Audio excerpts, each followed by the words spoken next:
오늘 오후 3시 윤석열 전 대통령의 내란 우두머리 1심 선고 공판이 열립니다. 계엄 선포 443일 만에 정점에 대한 첫 사법 판단이 나오게 되는 건데요. 자세한 내용은 법원에 나가 있는 취재기자 연결해서 들어보겠습니다. 한채희 기자 나와주시죠.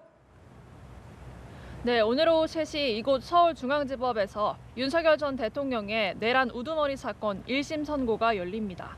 선고가 이뤄지는 형사대법정 417호는 같은 혐의로 재판을 받았던 전두환 전 대통령에게 사형이 선고된 곳이기도 합니다.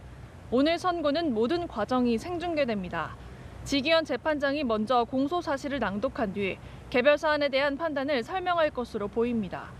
피고인의 양형 사유를 설명한 뒤 유리한 정황과 불리한 정황 등을 밝히고 마지막으로 최종 형량 등 주문을 낭독할 것으로 예상되는데 피고인이 8명에 이르는 만큼 주문까지 최소 2시간 정도는 소요될 것으로 전망됩니다.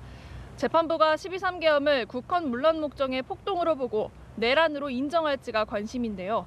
윤 전 대통령이 계엄을 단순히 승인한 것이 아니라 계획을 설계하고 실행을 지휘했는지에 대한 판단도 형량을 가늠할 기준이 될 것으로 보이고요.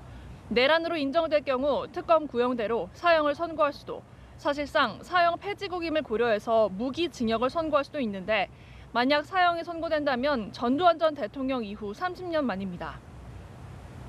자, 그럼 오늘 선고에 윤 전 대통령도 출석을 하는 겁니까? 네, 윤 전 대통령의 출석 여부가 관심이죠. 윤 전 대통령 등 일부 피고인이 불출석하면 선고가 미뤄질 수 있다는 우려도 있었지만 윤 전 대통령 측 변호인단은 출석 의사를 분명히 했습니다. 오늘 내란특검 측에서는 장호성 특검보를 비롯해 계엄 사건을 수사 및 공소 유지하고 있는 장준호, 이찬규, 조재철 등 파견검사 11명이 출석할 예정입니다. 이번 선고 이후 양측이 어떤 입장을 밝힐지도 주목됩니다. 자, 법원 주변 상황은 지금 또 어떻습니까? 오늘 법원 주변에 대규모 집회 시위도 예고가 돼 있는데 현재 상황 좀 짚어주시죠. 네, 오늘 법원 청사 주변에는 집회와 시위가 예고돼 있어서 법원과 경찰도 비상에 걸렸습니다. 아침이라서 많이 모이지는 않았지만 몇몇 지지자들이 법원 근처에서 집회를 준비하고 있습니다. 법원은 지난 13일부터 일반 차량들의 경내 출입을 전면 금지하고 있습니다. 오늘은 정문과 복문 등 일부 진출입로를 폐쇄해서 출입 시 보안 검색을 강화했고 집회와 시위 용품을 소지한 경우엔 진입을 철저히 차단했습니다.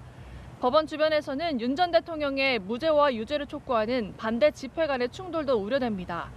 일부 보수단체를 비롯해 한국사 강사 출신 전한기 씨는 오늘 오후 서초동에서 4천여 명이 참여하겠다는 대규모 집회를 예고하고 있고 반대 단체 역시 5천여 명의 집회를 신고했습니다.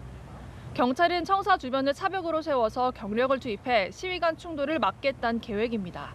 지금까지 서울중앙지법에서 연합뉴스TV 한채입니다.